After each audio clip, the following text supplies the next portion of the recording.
Bakwethu ikudibana njalo uhlelo lwethu buza iBhayibheli likuphendule. Sidibana ngesifundo lapho esikhangela isahluko sika 9 encwadini kaDaniel.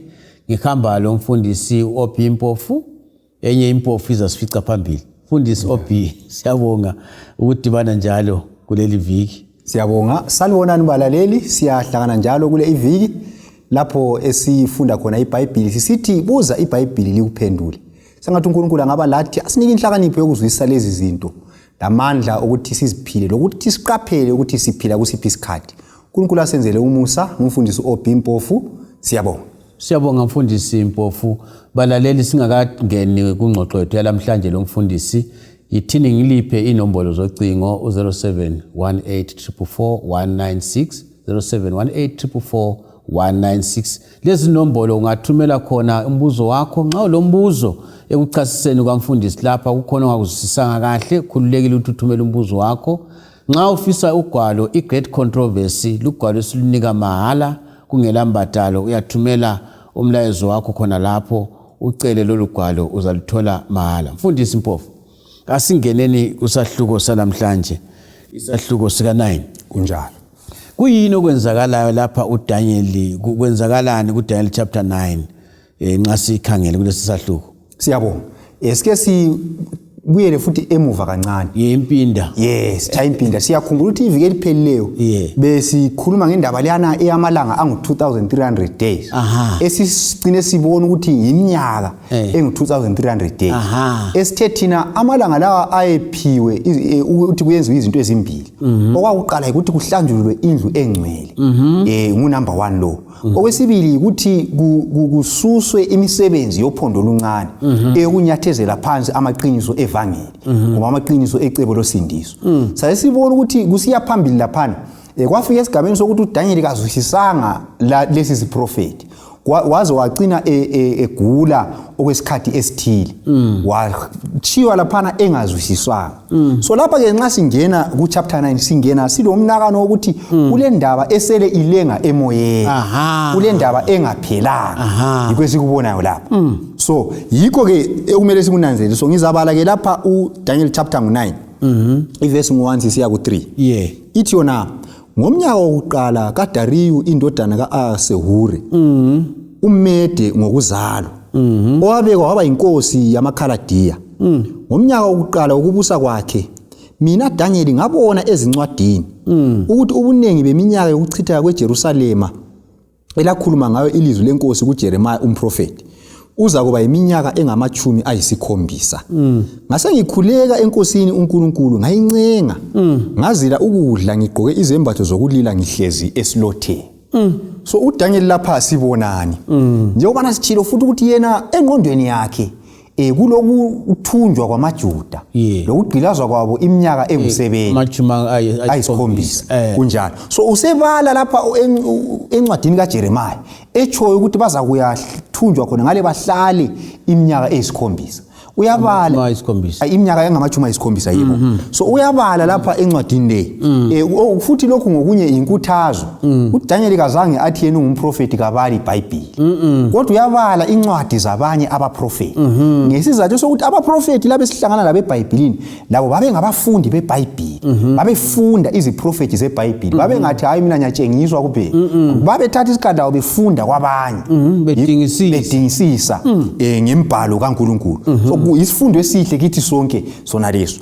So uDaniel uyafunda lapha okunye akuchoyo ukuthi iminyaka yokuthi abantwana bakwaIsrael babuyele eJerusalema isiyenele. Iminyaka eyisikhombisa siyenele, so kumele benze njani? Babuyele. Kodwa kabaka njani? Kabakabuyeli.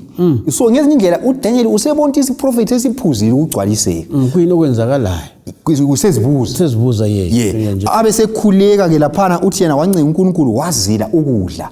Yena futhi lapha uDaniel sibona kazikhulekeli yena. Ukhulekela ibandla. Ulenkathazo enhlizweni yakhe. Kathi ibandla kaNkulunkulu indaba into zingahambi. Indaba abantwana bakaNkulunkulu bengakabuyeli lapho kumele babuyele khona ezweni lakini. Kumele ngikubambele umlomo mfundisi kuvike ephelileyo kwakhuluma ngayo. Kunjalo. Ukuthi isikhathi esiningi thina ngasizila. Kangitsho ukuthi kubi. Kunjalo. Kodwa ngitsho ukuthi nxa sizila ukudla kuyabe kuyinto ehlupha mina eqondane lami kunjalo kodwa nanga umuntu ozihlupha ngento eqondane lebandla likaNkulunkulu kunjalo khonokho kodwa kumele kusinike isifundo kakhulu kakhulu kunjalo ungabala ngaye futhi uDaniel uzathola ukuthi encwadini kaDaniel lapha kasitholi kuthiwa uDaniel wona akula verse eDaniel wona uDaniel uvezwa njengomuntu ongela sici kodwa ungafunda ngaye lapha esethandaza ukuvesi ngu5 uthi yena sonile ngakathi yena uNkulunkulu bonile baxolile la uzigoqela phakathi kwabantwana bakaNkulunkulu ngoba uzibona eyingxenye yebandla kakhombi abanye ngomuntu kuqhathekile khonoko so uDaniel lapha uyakhuleka uyathandaza ufisa ukuthi azwisise iminyaka leyana engu2300 uyakhuleka futhi ukuthi abantwana bakwaIsrayeli sokufanele ukuthi ngabe sebenjani sebeseJerusalem kodwa iningi labo lokho bengaphi beseBhabhiloni uyabuza ukuthi kathi uNkulunkulu kuhamba njani uhlupho lungaphi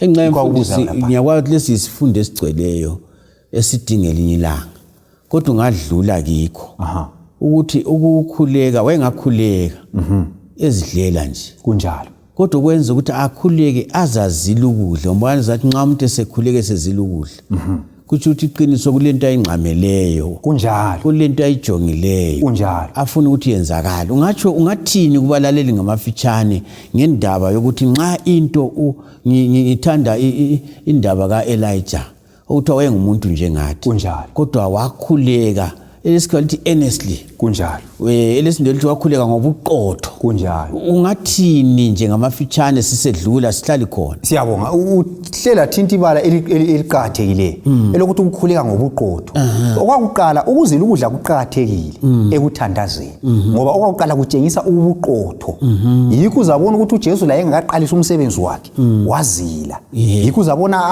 amadoda njengabo Elisha babezila ukudla so lapha sibona ukuthi ukuzila ukudla kuyatshengisa uNkulunkulu ukuthi uNkulunkulu into engiyikhulekelayo leyi ngiyayifisa kakhulu ngilobuqotho enhlizweni yami ngizimisele kuyo yikho sengizayekela ukuyenza izinto engizwejayeleyo usuku zonke antu uyayibona indaba singathini kodwa ngendaba yengqondo uthi ingqondo ivele yona futhi la iyasabala kunjalo ngokwesibili lokho ukuthi ngaphezulu kokutshengisa ubuqotho ukuthi uNkulunkulu akukhulumisane lami ngimzwisise kwesinye isikhathi kuhle ukuthi ke ngime ukwenza ezinye izinto ukuze ingqondo yami ibe bukhali ngesikhiwa ukuthi igxile entweni eyodwa kungabi lento kwesinye isikhathi uNkulunkulu uyakhuluma ezinye izinto nxa ngisuthi kumbe ngibhizi ngezinye izinto angizwa kodwa ukuzila ukudla ukuthi ke ngiyekele ngoba uzila akugoqela ukuyekela ukudla kuphela ugoqela lokuma ezinye izinto enye ke ngithi namhlanje ngiyake ngimukele iTV ngifuna ukuthi ngibe lethuba sibili loNkulunkulu ke mbekeza izinto bembekeza ezinye izinto eceleni hayi asibuyele mfundisi asibuyele nthemna singazuza nje ukuthiwa ibonus kunjalo usakhuluma laphana ukuthi uDaniel usemthandazweni sikhuluma ngokulomuntu wabonakala kuye ufuna ukuthi usiveze laphana kuyini okwenzakalayo siyabonga so uDaniel usekhulekile laphana ngesizathu sokuthi uNkulunkulu uyaphendula imthandazo impendulo kaDaniel iyathutsha ungabala lapha kuDaniel ngu9 verse ngu20 lo21 ithi yona kwathi ngisakhuluma ngikhuleka ngivuma izono zami lezono zabantu bakithi uIsrayeli ngincenga inkosi uNkulunkulu wami ngentaba engcwele kaNkulunkulu wami ngisakhuluma ngikhuleka lo muntu uGabriel engambona embonweni kuqala waphaphela kimi masinyane ngesikhathi somnikelo wakusihlwa antu uyayibona indaba so uDaniel uyakhuleka lapho ukhathazekile kathi kuhamba njani lapha izinto kazihambi lapha kazwisisi futhi indaba ye2300 days then ekukhulekeni kwakhe uDaniel uthi yena kwathunyelwa uGabriel yena lwana wabuya engambonayo ekhuluma ngale ngombono wona lwana waphenduka ukuthi azongiphendula umthandazo wami ngoba azophendula lokho engangikukhuleke khonapho wakhuleka ngemva kwamalanga wakhuleka amalanga athile angcenya amalanga a3 weeks kodwa uGabriel nxa wayekhuluma engcesi ngapho nguyithinta uverse ngu23 ithi yona ekuqaliseni kokuncenga kwakho waphuma ilizwi ngize ukukutshela lona ngoba uyathandeka kakhulu so uGabriel uthi Daniel wathi uqalisa ukuncenga wathi uqalisa ukukhuleka impendulo yahle yenze njani yaphiwa ngezindlela siyafunda ukuthi umthandazo okhuleka ngokukholwa ungela bugovu phakathi khungula ukuthi uDaniel ukhulekela ini ibandla ukhulekela umsebenzi kaNkuluNkulu ukhulekela abanye abantu kakula bugovu emthandazweni wakhe so guqa phansi ekhuleka kuthiwa impendulo yalethu wasemchasela uGabriel ukuthi hayi okwenze ngathatha 21 days ukuthi bengisilwa lenkosi yasePersia okunguSathani owayesebenzisa amakhosi asePersia ngaleso sikhathi. Khona lapho mfundisi ngifuna ukuthi sibe lesifundo kubalaleli ukuthi umthandazo uqhakathekile. Kunjalo. Uthintile ukuthi kulezinto esingazikhulekela uNkulunkulu athi ahlaphendle khonapho. Kunjalo. Kodwa ayikho eminye imthandazo enxa yeNkulunkulu angasiphenduliyo ngokubona kwethu. Kunjalo. Kumbe inye lapha aphuza khona ngikhumbula ngibala ngondodelano lobulepheri wathi nxa ufuna ungangihlambulula. Kunjalo. Utholobayo lo mthandazo wokusindiswa uphendula khonapho. Kunjalo. Ungathi Jesu ngisindisa lo vele awumi. Kunjalo. Ungathini khona? Singakuchasisa sithi konke okumayela uNkulunkulu yena okukhula kukhangele umgomo wempilo yomuntu ukuthi umuntu asindiswe. So kwesinye isikhathi siyacela ezinye izinto ezingaba ngumgoqo wokusindiswa kwethu ngoba thina imbono yethu injani ifiphele. So imthandazo enjalo nxa siyikhuleka uNkulunkulu kasiphenduli ngendlela esibona ngayo thina. Omunye wazi wathi nxa ukhuleka kuhle ukuthi intando yakho kanjani kayenziwe ngoba uNkulunkulu kukhona akwaziyo okuza kwenzakala kimi iminyaka emihlanu elandelayo mina enginjani engingakwaziyo so mina ngiyacela ulutho oluzaba ingozi kimi kusasa kodwa ngenxa ukuthi kusasa mina kanginjani kangiyazi kodwa uNkulunkulu angahlabona ukuthi ngingamnika ulutho oluzamvimbela ukusindiswa uNkulunkulu kangiphenduli ngendlela yami uphendula ngendlela yakhe ngendlela ayibona ingifanele ukuthi ekucineni kwakho konke nginjani ngisindiswe so singacabangela ukuthi ngingacela ukuthi uNkulunkulu ngicela lokhu khathesi uNkulunkulu uzangenzela ngendlela engithanda ngayo. Kwantwa yi-ATM. Hayi akusoze kube njalo. uNkulunkulu uphendula ngendlela efaneleyo futhi ezakwenza ukuthi ekucineni ngisindiswe ngesikhathi futhi asibona sifanele. Khonapho mfundisi singeze satsho yini kakuhle ngikhangela isikhathi sethu ukuthi singaze sasithi.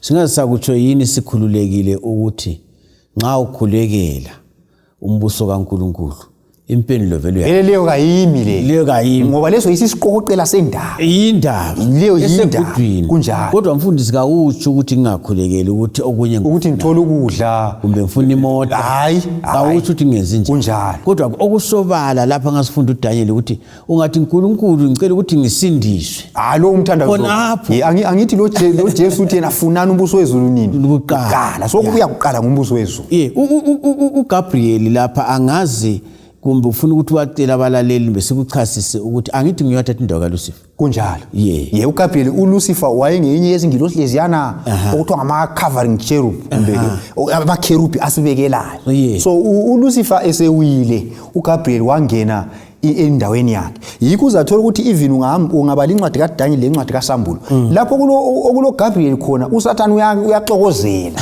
ngoba ulolaka ngendaba kaGabriel ukuthi uyathatha isikhundla kunjalo lokuthi mfundisi akuqhakatheki yini kunanzelela ukuthi indaba le elapha imqoka kunjalo ngoba uGabriel ungabala eBhayibhelini kaphonga ukuthunywa hayi ungabona sokuthunywa uGabriel ingilosi phela lawo zila marenki athini so ungabona sokuthunywa uGabriel ukuthi kuyabe kuyindaba esegudwini indaba sibili kunjalo ake sikhangele ke sisondela ke ukhasise kakuhle ukuthi kuyini okwenzakala lapha uGabriel ulandani siyabonga yakhe ngeyani siyabonga nxa sikhangela uverse mu22 Daniel chapter 9 verse 22 uGabriel uthi yena iqalisa ithi yona lapha wafika wathi kimi uGabriel lo wafika wathi kimi Daniel sengifikile ukuba ngikunike ukuhlakanipha lokuqedisisa yona le verse iqhatheke kakhulu uGabriel uthi kuDaniel sengibuyile sengiphendukile ngifuna ukuthi ngikunike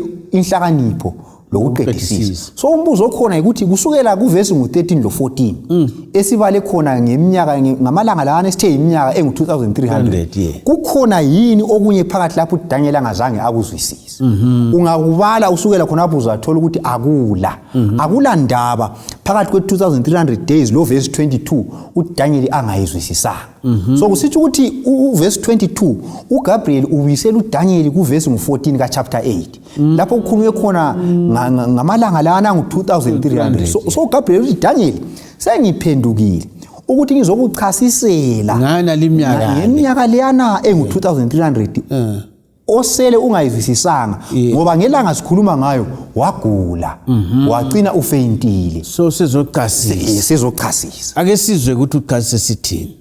Siyabonga. So engxenye esingakubamba lapha okunye ukuthi sikhumbule ukuthi sithe thina iminyaka le ikhuluma ngokuhlanjululwa kweThebani okuthiwa i-cleansing of the sanctuary ngesikhiwa. Mhlawumbe singake sibuyele mbijana emuva ke siqale sizame ukuthi sizwisise ukuthi vele nxa ukukhulunywa ngokuhlanjululwa kwendlu engcwele kuthoni ukukhulunywa ngani. Kunjalo. Singakhangela uLevi ngo16 lapha. Ivesi ngelika 23 ngoba indaba yeThebanikele isithola khona ngale emuva encwadini kaLevi lapha kunjalo. Uvesi ngu23 ithi yona iBhayibheli lapha uAaroni uza kungena ethenteni lokuhlangana akhumule izembatho zelembu elihle azembethe ekungeneni kwakhe endaweni engcwele azichiye khona ageze umzimba wakhe. Ungayibala usiya phambili mhlawumbe ngenxa yesikhathi ungayibala usiya phambili iza kutshela ukuthi lokhu kwakuyikulungiselela inkonzo okuthiwa inkonzo yosuku lokubuyisana lapho umpriest omkhulu ayengena kanye endaweni engcwele kanye ngomnyaka engena ehlambulula indlu engcwele. Wayehlambulula kukuphi?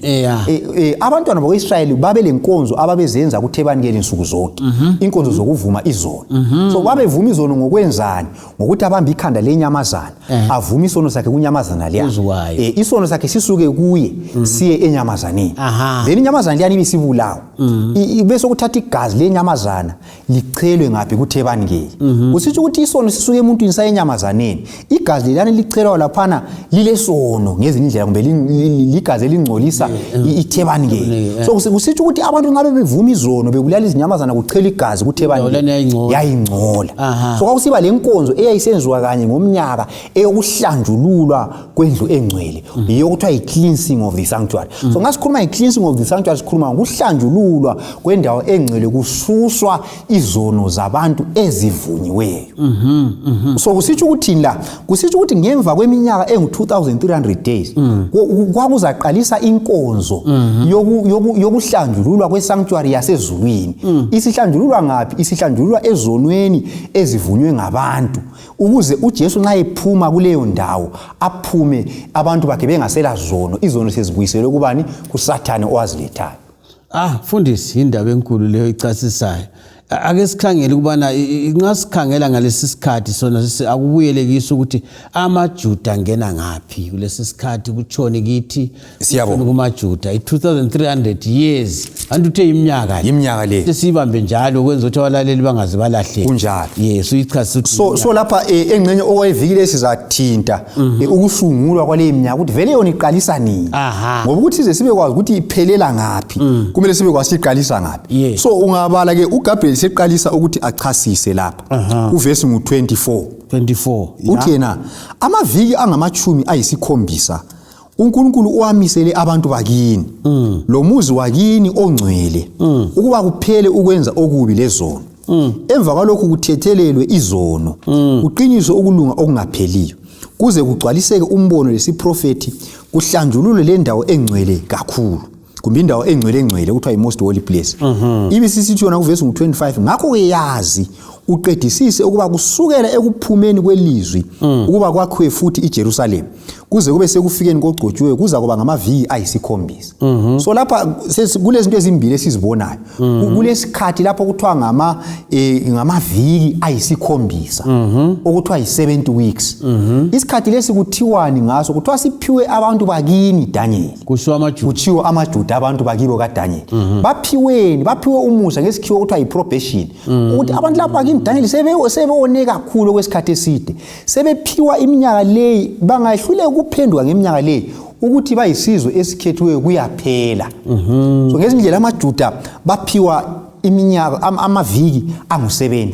Nxa ufuna wathi amaviki angu70 ngamalanga amangaki uyathi 70 times 7 usuthola 490 days okuyiminyaka engu490. So amaJuda baphiwa iminyaka emingaki engu490. U490 mfundisi sihle sinceda abalaleli sikuthatha kulokho esikuchasileyo ikunjalo kuEzra 4:6 kuEzekiel 4 uEzekiel ivesi ngelika 6 ukuthi ilanga elilodwa limelele umnyaka onjani ohona. Lembhalo 14 ama 914 verse 34 kunjalo ukuthi bakubambe ukuthi bangasali kuthatha yes so kule minyaka engu490 ebizwa ukuthiwa yi70 weeks la uyathi 70 times 7 iminyaka le ngiyabo bani ngiyamajuda iprobation ngumusa wamajuda ophuwa amajuda ukuthi baphenduke beyekele izono zawo mhlawumbe uNkulunkulu angabayenzela umusa abathethele njengesizwe ngoba babe yisizwe esinjani esikhethekile kodwa ke sesifuna ukuthi sivale ngokuthi uDaniel watshelwa ukuthi uzube kwazi ukuthi iminyaka leyi engu2300 days kumbe amaviki la angu70 encenye okunye engingakutsho ukuthi okuqalisela khona amaviki angu70 yikho futhi okuqalisela khona iminyaka engu2300 ngoba amaviki la angu70 ayingxenye ye2300 day prophecy kazimelanga kodwa so akhutshwa ku2300 day prophecy so lapho okuqalisela khona i70 weeks yikho lapho okuqalisela khona isiprophecy se2300 kucacile mfundisi kuyezwakala so kuzaqalisa njani watshelwa lapho wathi kusukela ekuphumeni kuverse 25 kusukela ekuphumeni kwesimemezelo ukuba kwakhiwe futhi iJerusalem so kwathiwa umnyaka ozakuba yiwo isiqalo seminyaka le 2300 le70 weeks ngumnyaka lapho kuzaphuma khona isimemezelo esokuthi iJerusalem akayakhiwe kakutsha yikho lapho marking date yethu beginning date yethu so embalini ke nxa sesikukhangela umnyaka kwenziwa izimemezelo ezintathu kodwa isimemezelo esaba lamandla esayenza ukuthi bakhe kutsha isimemezelo esenziwa ngoArtaxerxes ngo457 BC so kuthi isiprophet lesi ese2300 days le70 weeks equnywe kuyo siqalisa ngo457 BC kulapho uqasela khona iminyaka yona leyo engu2300 sizayichiya lapha namhla mfundisi ngcono siyichiye lapha kwenze ukuthi kungabi kunengi kakhulu sizabuya sesiyidobha khona lapho sesithi sisukela ngo457 kuyenzakalani sisiya phambili naso balalela indaba siyichiya khona 457 BC kuqala i2300 years angithi kunjalo sesizaphungula phakathi kwayo i490 thatha usiba lwakho ubhale phansi kufuna ukuthi umuntu abhale phansi kunjalo inombolo bhala phansi ukwenza ukuthi kuphume kahle siyabonga abalaleli ngithemba ukubana sihamba sindawonye ungesabi ungethuswa zinombolo ayibathuka mfundisi ziyachasiseka kunjalo uzazichasisa umfundisi bamba khona apha achiye khona 457 BC sizakhipha i490 years embekelwe amaJuda bese sibona ukuthi kuyini okwenzakalayo ngale incwadi yesprofeti kaDaniel esiphezukwayo nombolo zocingo 0718444196 kasidibane njalo kuvikela izayo endaweni efana nayo ngesikhathi esifana nayo bonga umfundisi umpofu obi mbonge lo baba uncube osibambele imtshina inkosi belani inkosi libusise siyabonga